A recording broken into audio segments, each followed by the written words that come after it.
जय हिंद, जय भारत।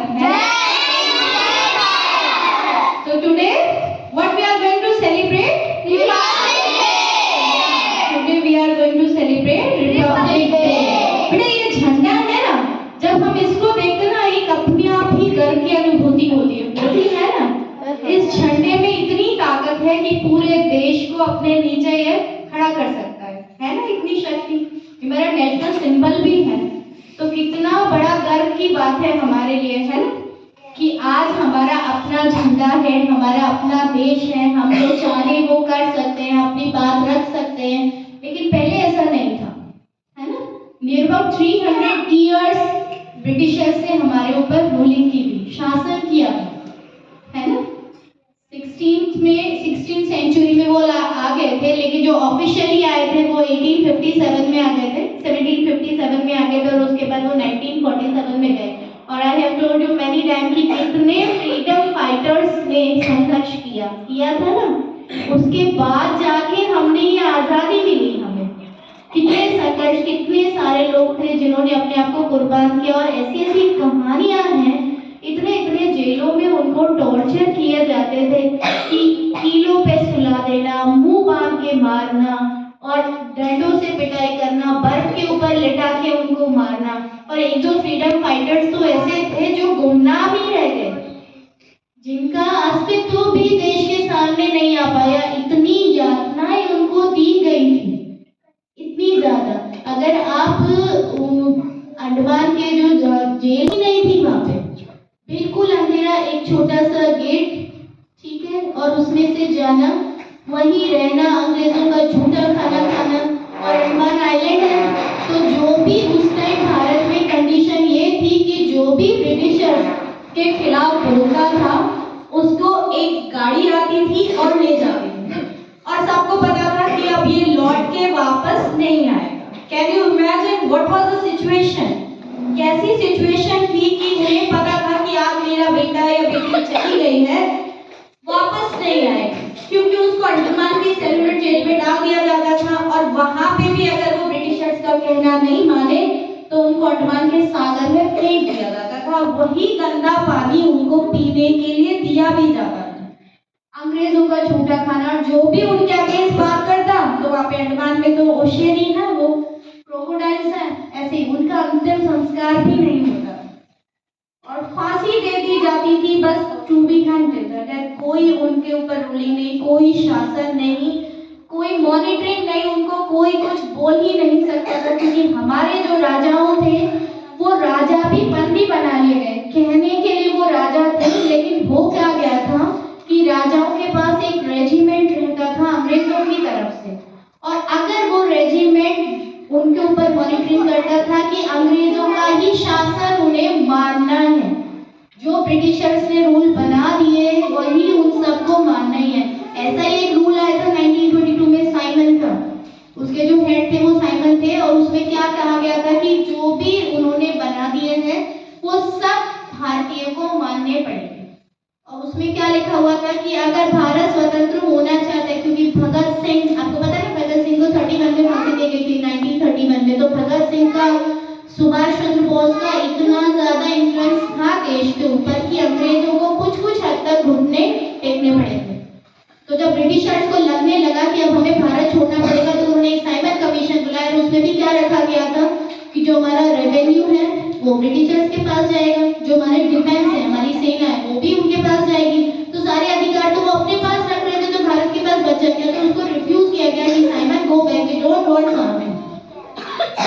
तो उसके खिलाफ तो बहुत तरीके के जंग, बहुत तरीके से अंग्रेजों ने हमारे देश को कैप्चर करने की कोशिश की। और उसके बाद जब हमें आजादी मिली, तभी भी पूर्ण स्वराज्य वो नहीं देना चाहते थे। उन्होंने सोचा कि भारत ही तो है, यहाँ के लोगों में इतनी शिक्षा नहीं है, इतने एजुकेटेड नहीं है, लिमिटेड लोग एजुकेटेड थे, क्योंकि भारत के पास इतना पैसा था ही नहीं। जब 300 इयर्स उन्होंने सिर्फ लूटा हमारे देश को, हमारा कोहिनूर और हमारे देश में उन्होंने ट्रेन्स भी इसलिए चलाई जिससे भारत का सोना जो था, भारत का गोल्ड था, वो इंग्लैंड भेजा जाता था। तो भारत से जब सब कुछ को लूटते जा रहे थे, तो भारत के पास बचा क्या? तो उन्होंने सोचा, फिर वहां पे भगत सिंह, सुखदेव, राजगुरु बाजू ऐसे लोग भी जब खड़े हुए, जब उन्हें लगा कि we have to go from India, हमें जाना ही पड़ेगा, तब उन्होंने ऐसी ऐसी चीजें बनाई कि फूट डालो की राजनीति की, और उसका नतीजा हम देख रहे हैं, पाकिस्तान बांग्लादेश अलग बन ही चुका है। हमारे ही लोगों को हमारे खिलाफ भड़काया, एक दूसरे तो मुसलमानों को डरवाया, है ना? तो वो कर लिया। उसके बाद उनको लगा कि भारत कुछ ही दिनों की बात है, कुछ ही दिन हम इनको फ्री करके जाएंगे और ये भारत अपने आप को संभाल नहीं पाएगा और हम फिर से उसको गुलाम बना देंगे। और इवन जो ब्रिटेन की महारानी थी एलिजाबेथ, वो भी नहीं चाहती थी कि भारत में टॉर्चर किया जाए, वो ये नहीं चाहती थी कि टॉर्चर किया जाए, सिर्फ भारत में व्यापार करवाना चाहती थी। तो ये जो चीजें हैं वो ब्रिटेन की महारानी तक भी नहीं पहुंचाते थे, जो यहाँ के क्रूअल ब्रिटिशर्स जो यहाँ पे आए हुए थे। फिर जब अंग्रेजों को जाना ही पड़ा 15 अगस्त 1947 में, तो उन्होंने क्या सोचा कि भारत को हम फिर से गुलाम बना लेंगे, क्योंकि भारत का अपना कोई कॉन्स्टिट्यूशन तो था नहीं। तो एक बार जवाहरलाल नेहरू की जो कांग्रेस थी, उन्होंने 26 जनवरी 1930 को इंडिया में फ्लैग होस्ट कर दिया था। आज हमारा स्वतंत्रता दिवस है, लेकिन फिर कुछ ऐसा हुआ कि वो चीजें फिर से भारत को पूरी तरह से स्वतंत्र नहीं हो पाया, कुछ पार्ट जो थे वो स्वतंत्र हुए। अब जब 47 में ब्रिटिशर्स को यहाँ से जाना पड़ा, तो पाकिस्तान तो बन ही चुका था, ठीक है।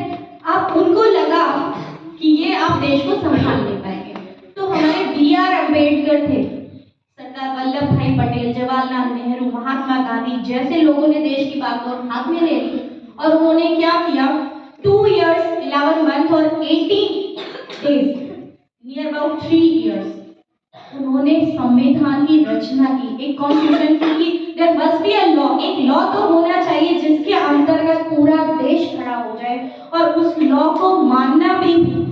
तो उसमें ऐसी ऐसी चीजें लिखी गई, विदेशों से भी ली गई, और भारत को फिर 26 जनवरी 1950 को, ये बन कब गया था, 26 नवंबर 1949 को हमारा जो कॉन्स्टिट्यूशन था, हमारा जो संविधान था, वो बन गया था। लेकिन उसको लागू कब किया गया, 26 जनवरी 1950, बिकॉज क्योंकि मैंने अभी आपको बताया ना कि एक बार 26 जनवरी 1930 को हम फ्लैग होस्ट कर चुके थे, हमारा एक बार स्वतंत्रता हम कर चुके थे। तो उसी दिन को याद रखते हुए फिर 26 जनवरी 1950 को हमने हमारा संविधान, हमारा कॉन्स्टिट्यूशन को था, उसको अडॉप्ट किया, और उसमें सारी चीजें ऐसी लिखी गई कि भारत एक लोकतांत्रिक गणराज्य है। उसमें सबके अधिकारों की बात लिखी गई, सब समान है, सभी जाति, सभी धर्म, सब भारत के लिए बराबर है, और सबके लिए न्याय व्यवस्था भी एक ही है, चाहे वो क्या हो, लीडर हो, चाहे प्रिंस हो, सबके लिए है। हम भारत के किसी भी राज्य में जा सकते हैं, हम कोई भी भाषा बोल सकते हैं, हम कहीं भी सभा कर सकते हैं, लेकिन वो तब तक जब तक हम किसी दूसरे धर्म को आहत नहीं करें और किसी दूसरे धर्म का हम अपमान नहीं करें, तब तक हमें पूरी स्वतंत्रता है। तो ये सब किसमें लिखा गया, हमारे कॉन्स्टिट्यूशन में। वही तो एक चीज है, वही तो हमारा फ्लैग है, जिसकी वजह से पूरा भारत साथ खड़ा हुआ है। किसी के साथ भी कोई अन्याय नहीं हो सकता, क्योंकि सबसे पहले एक कोर्ट होती है, सिविल कोर्ट होती है, सिविल कोर्ट से ऊपर फिर कौन सी कोर्ट होती है, स्टेट कोर्ट होती है, स्टेट कोर्ट से ऊपर कौन सी कोर्ट होती है, सुप्रीम कोर्ट। तो अगर सिविल कोर्ट में किसी के साथ अन्याय हो जाए तो वो स्टेट कोर्ट में अप्लाई कर सकता है, स्टेट कोर्ट में भी किसी के साथ अन्याय हो जाए तो सुप्रीम कोर्ट में हो जाए, और सुप्रीम कोर्ट का निर्णय पूरे भारत को मानना ही पड़ेगा, भारत के हर मेंबर को मानना पड़ेगा, समझ गए। तो ये है हमारा कॉन्स्टिट्यूशन, जिसकी वजह से हमने एक देश एक गणराज्य हमें मिला, और हमारा ये स्वाभिमान है। इस कॉन्स्टिट्यूशन की वजह से तो विश्व में हमारी पहचान है। अलग अलग देशों से इसमें नई नई चीजें ली गई कि हमारी ड्यूटी क्या है, हमारे राइट्स क्या है, हमें क्या चीज माननी पड़ेगी और क्या चीज हम नहीं मानेंगे, क्या हमें अपने अधिकार भी पूरे करने पड़ेंगे और क्या हमारे कर्तव्य हैं। ये सब किसमें लिखा हुआ है, हमारे कॉन्स्टिट्यूशन में। तो हमने क्या है, आज हमारे दिन किस लिए खास है, क्योंकि आज के दिन भारत पूर्ण रूप से स्वतंत्र और एक लोकतांत्रिक गणराज्य बना, जिसकी वजह से हम एक स्वच्छ भारत में सांस ले पा रहे हैं, एक स्वच्छ और स्वतंत्र भारत में सांस ले पा रहे हैं। तो बहुत बड़ी चीज है हमारा देश, और हम बहुत लकी हैं कि हमने ऐसे पावन धरा पे जन्म भी लिया। जहाँ गुरुदेव रविन्द्रनाथ टैगोर हैं, स्वामी विवेकानंद जैसे लोग हमारे देश में हुए, कितने गर्व की बात है ना ये हमारे लिए, है ना गर्व की बात। क्योंकि आप देखिए इतना संघर्ष करके भी देश को आजाद किया, निस्वार्थ भाव से होगा कि हम आजाद भारत में सांस शायद नहीं ले पाए, ऑलमोस्ट पहले ही सबकी सांसें चली गई थी ना, पहले ही सब शहीद हो गए थे, उसके बाद भी वो लड़े, दे फॉट फॉर अस, मतलब ब्राइट फ्यूचर ऑफ इंडिया। किसने लड़े वो? हमारे भारत के भविष्य के लिए, कि हम आज गुलाम भारत में सांस ले रहे हैं, लेकिन हमारी आने वाली पीढ़ियां जो है वो स्वतंत्र भारत में सांस लें, हम सबके लिए लड़े।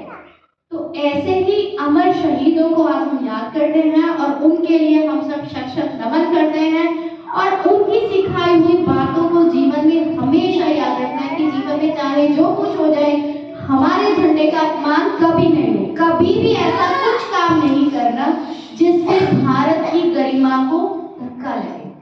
और ये आप लोग कैसे कर सकते हो? कई बार हम जैसे फॉरेन में घूमने चले जाते हैं तो हम वहाँ पे क्या करते हैं, कुछ भी गलत करते हैं, कहीं भी डस्टबिन में कूड़ा नहीं डाला, तो तभी भी तो आपको लोग यही कहेंगे ना, ये भारत से आया, ये बच्चा भारत से आया, यही कहेंगे ना। तो अगर आप वो कूड़ा भी डस्टबिन में डालते हैं तो एवरीबॉडी से क्या कहेंगे? भारत से आया है। इनके एटिकेट्स देखिए।